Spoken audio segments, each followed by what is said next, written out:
Olá!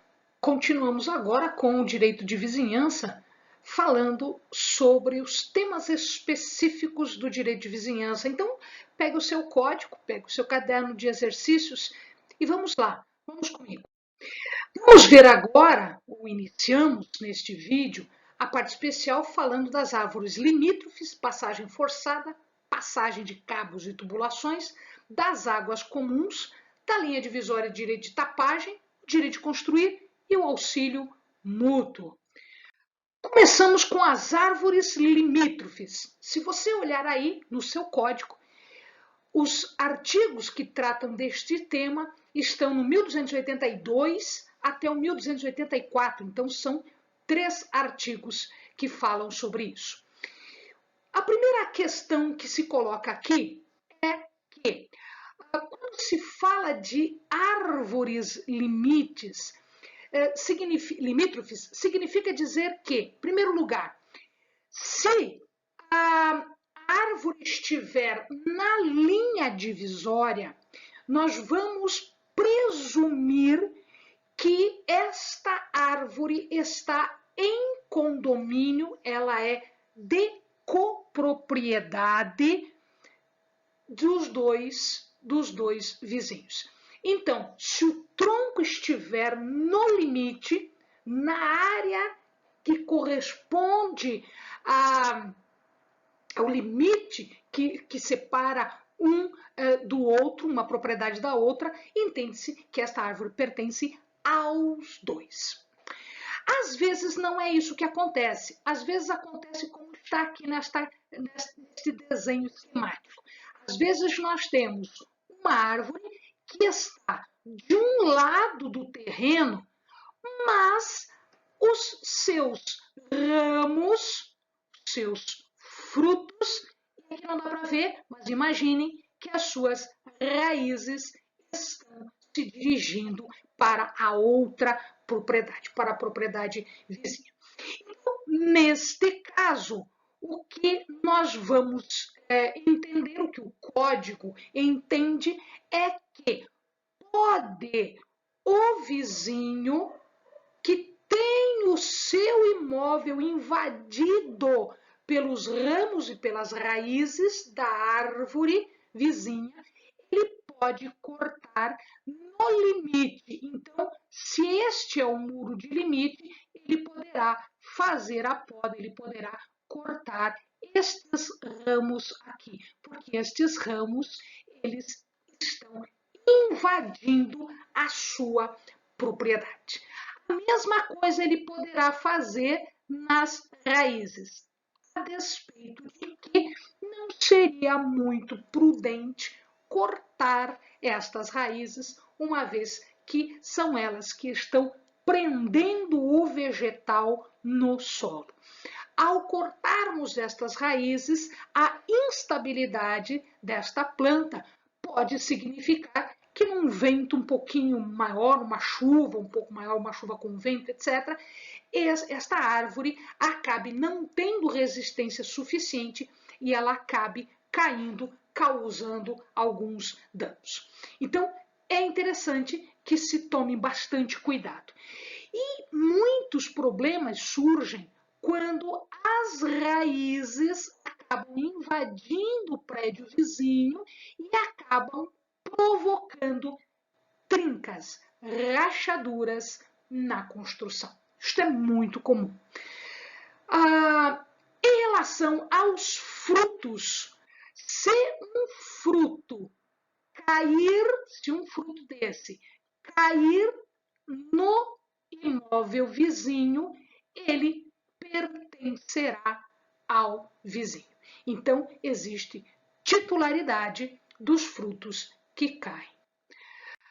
Em relação à passagem forçada, a passagem forçada existe para dirimir um conflito ou acabar com um problema bastante grave. Qual é este problema? Qual é esta circunstância? Em alguns casos, o imóvel ele está encravado, ou seja, ele está colocado entre outros imóveis de tal maneira que ele não tenha acesso a uma via pública, a uma nascente ou a um porto. Então, neste caso, o que acontece é que haverá a força de se criar uma passagem, ou seja, é o que a gente chama de passagem forçada. Isso está no 1285. Um pouquinho mais para frente, vocês vão ver que o código fala de servidão. E a servidão é diferente da passagem forçada. A passagem forçada é de lei, é de regra. A servidão é algo que você negocia.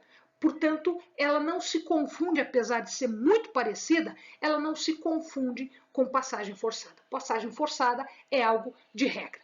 Então, o que acontece aqui é que eu vou ter um local onde o prédio que está à frente, ele necessariamente ele deve permitir a passagem para os ocupantes do prédio que está encravado, do prédio que está atrás.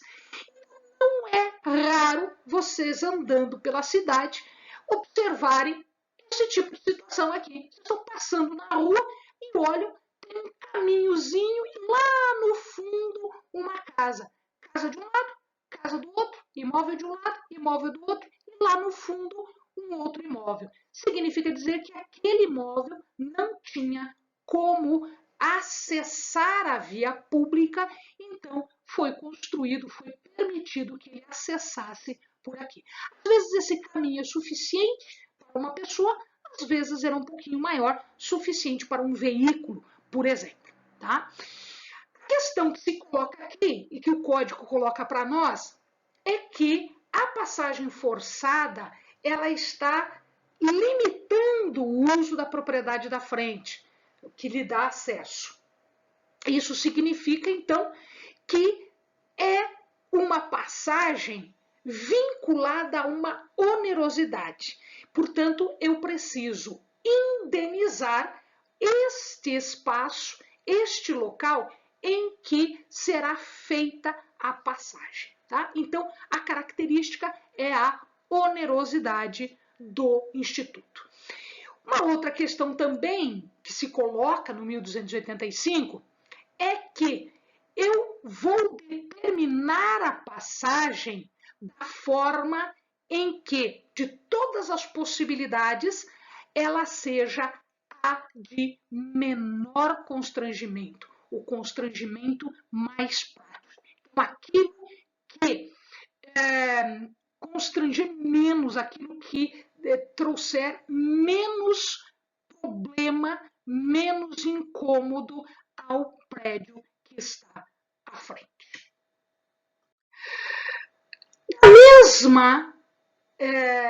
Na mesma linha de pensamento, da mesma forma, nós temos a passagem de cabos e tubulações. Também ele é oneroso? Também é oneroso. Significa dizer que eu vou ter que indenizar aquele local por onde os cabos passam, as tubulações passam. Nem sempre é feita essa passagem por cima. Alguns cabos eles podem passar por cima, serem aéreos, e eu tenho que tomar cuidado com isso também. Mas alguns cabos e principalmente as tubulações, elas passam por baixo.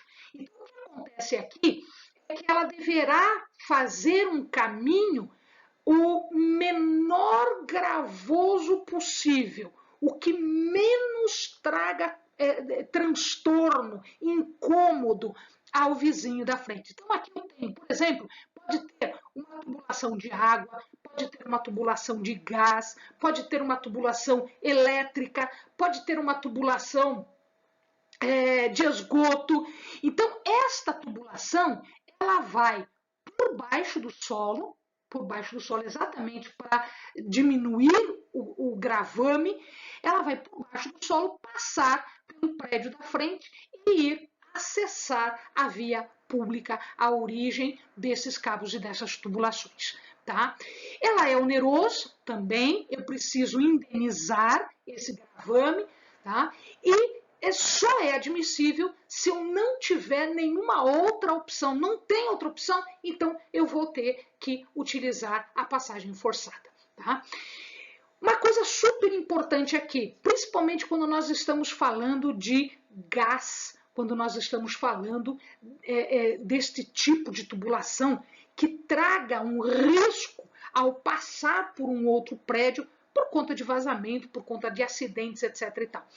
Toda vez que eu tenha um tubo, uma tubulação passando por um outro imóvel, é necessário todo cuidado, são necessárias todas as obras que garantam a segurança dos moradores, não só daqueles envolvidos diretamente, como, por exemplo, os demais, porque, por exemplo, uma questão relativa a gás, né? Se houver uma ruptura com um estouro, com incêndio, etc., toda a vizinhança vai ser atingida. Então eu tenho que tomar bastante cuidado. E quem tem que levar em consideração esses riscos? Quem é que tem que cuidar com isso? Quem está sendo beneficiado.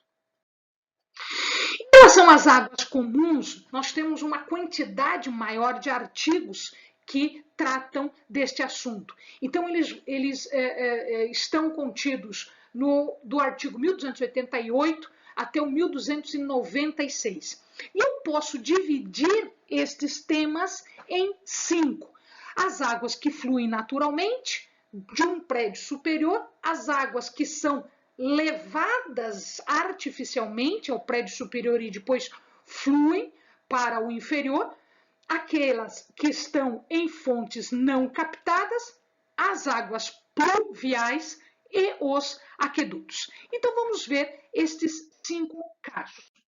O primeiro caso é o do fluxo natural de águas. Como isso acontece? Então eu tenho uma nascente aqui num prédio que está mais alto. Como é que eu chamo esse prédio mais alto? Então, a fonte aqui, a nascente, eu digo que está a montante, porque ela está mais alto. Lembra de monte, montante, está mais alto. O prédio que está mais abaixo, nós dizemos que está a jusante. Então, sentido do fluxo de água de cima para baixo, ele vai de a montante para a jusante, ele desce. Sentido contrário, ele vai a jusante para montante. Não é esse o fluxo natural, né? O fluxo natural é de cima para baixo, ou seja, de montante para jusante. Então, quem está a jusante, quem está abaixo, tem que tolerar as águas que estão vindo de um prédio, que estão vindo de um imóvel a montante, porque este é o fluxo natural das águas. Ninguém é culpado disso. Portanto, ele tolera, não existe indenização, não existe nada. Entretanto, porém, contudo, é óbvio que o prédio a montante, ele não pode obstacularizar, ele não pode embaraçar, impedir o fluxo da água que venha de uma nascente, que venha de montante a jusante. Ele não é indenizado, eu vou ter que tolerar, mas aquele que está a montante também não pode impedir o fluxo, me impedir de ter acesso a esta água. O segundo caso é o fluxo artificial. O que significa isso? Significa que o prédio a montante, ou ele captou esta água, de repente as águas fluviais, ou enfim, ele captou essa água, ele juntou esta água e depois ele vai liberar o excesso de água. Veja que isto não é natural, isto é artificial. As águas foram levadas para lá, ou porque eu colhi essas águas de alguma nascente, né? Por bomba, sei lá, eu coloquei essas águas lá em cima e agora estas águas vão de cima para baixo. Elas vão ser liberadas do prédio a montante para o prédio a jusante. O proprietário do prédio ajusante não tem que tolerar isso. Significa dizer que ele deverá ser indenizado quando existir qualquer dano, qualquer incômodo, qualquer prejuízo destas águas. Ao contrário do que nós vimos no fluxo natural das águas. O terceiro caso é do prédio a montante. Eu tenho, por exemplo, uma nascente ou as águas pluviais que vêm naturalmente e estas águas estão descendo para o prédio a jusante. Eu não posso impedir, a gente já tinha dito isso antes, o proprietário, o prédio a montante, não pode impedir o escoamento das águas para o prédio a jusante. E ele também não pode conspurcar a água. O que quer dizer conspurcar? Poluir a água. Então, ele não pode impedir e ele também não pode poluir, ele não pode conspurcar. E nesses dois casos, ele deverá indenizar o proprietário, o prejudicado, no prédio a jusante. As águas pluviais. Neste caso, água pluvial é água de chuva. Então, eu tenho direito de fazer um açude, de fazer uma barragem, de conter estas águas da chuva? Eu tenho esse direito. Está caindo no meu terreno e eu posso conter isso. Entretanto, em alguns casos, vem muita água e eu preciso ter uma maneira de eliminar este excesso. Quando eu elimino este excesso, é possível que este restante de água que estava contido em barragem, que estava contido em açude, que por qualquer razão venha a se romper e provoque, forme um fluxo artificial agora, né, porque ele foi contido, um fluxo artificial no prédio a jusante. Então, neste caso, aquele que fez a barragem, ele tinha direito de fazer, ele tinha direito de fazer o açude, mas ele não tem direito de, ao utilizar-se disso, prejudicar o prédio a jusante. Então, se isto acontecer, se essas águas invasoras do prédio vizinho a jusante, ele deverá indenizar. Então, ocorre aqui a indenização. O último caso é o caso dos aquedutos. Jovens, os aquedutos, eles são conhecidos e são utilizados há muitíssimo tempo. Os romanos eram mestres da engenharia e nós temos ainda hoje aquedutos que foram construídos pelos romanos e que são funcionais. Estes aquedutos, eles têm uma lógica, uma tecnologia diferente da técnica que hoje nós usamos. Então, aqui nós temos, aqui em cima, uma tecnologia do aqueduto romano. Então, eu tenho uma captação aqui e depois, por gravidade, esta água chega a cidade. E aí, para fazer esses canais aqui, o aqueduto, o ducto da água, né, eles faziam essas construções típicas romanas, típica da arquitetura romana. Então, quando nós observamos isso, né, nas cidades que foram dominadas pelo Império Romano, nós vamos observar isso aqui. Hoje é um pouquinho diferente. Nós temos de novo a captação aqui e agora eu não preciso fazer por gravidade. Eu posso fazer tudo subterrâneo, contanto que aqui eu tenha algum tipo de bomba de sucção para fazer o tratamento da água e depois fazer a distribuição da água nas cidades. Então, é permitido esta construção? Sim. Ela é permitida tanto para a obtenção de água, como para drenar água. Então, imagina um imóvel que tenha bastante umidade, que ela tem esta umidade natural. Então, eu posso fazer linhas de drenagem, pode. Então, é possível, sim, eu posso fazer entre imóveis vizinhos. Entretanto, veja, de novo, eu tenho aqui uma indenização. Uma indenização e, óbvio, ressarcimento para eventuais prejuízos àqueles que se consideram prejudicados, aqueles que se consideram com dano em relação a isso. Elas devem ser subterrâneas, como nós vimos agora, porque a subterrânea ela causa o menor prejuízo e elas devem estar colocadas em locais onde eu possa utilizar o restante do terreno sem inviabilização do terreno. Quem deve conservar? O construtor, aquele que é beneficiado, tem o dever de pagar por aquilo que está utilizando. Uma coisa interessante que a regra nos traz é a possibilidade de cercar e construir sobre o aqueduto. Sim, a gente pode fazer isso. É possível cercar o aqueduto, proteger o aqueduto e também construir sobre o aqueduto, aproveitando o terreno. Uma outra questão é que estas águas, elas são águas para as primeiras necessidades da vida. O que significa isso? Principalmente a utilização própria, no sentido de água, né?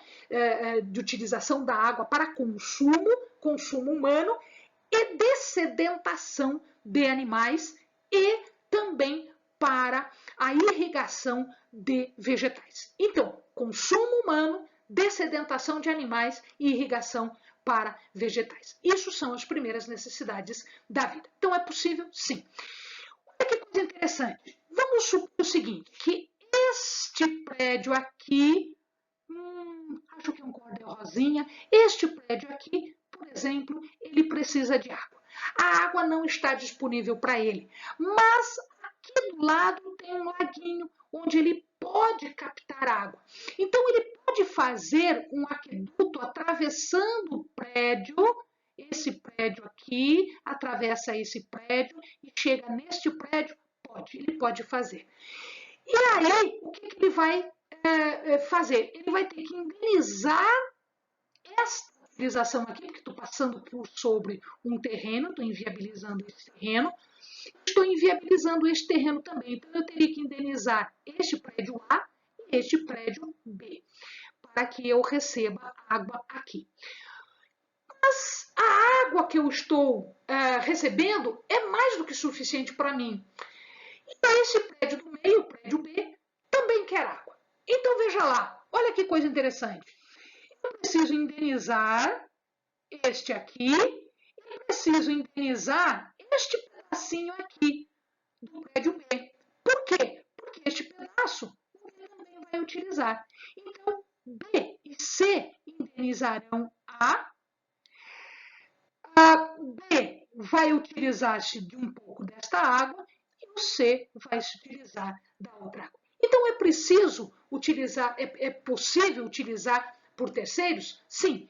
E eu posso indenizar? Devo. É necessário a indenização por onde passar. Quem vai conservar isso? Em regra, este aqui, o C. Mas se o B também se beneficiar, ele também terá que auxiliar na conservação do aqueduto. Ok? Então, vamos lá. Bons estudos aqui e continuamos no próximo vídeo.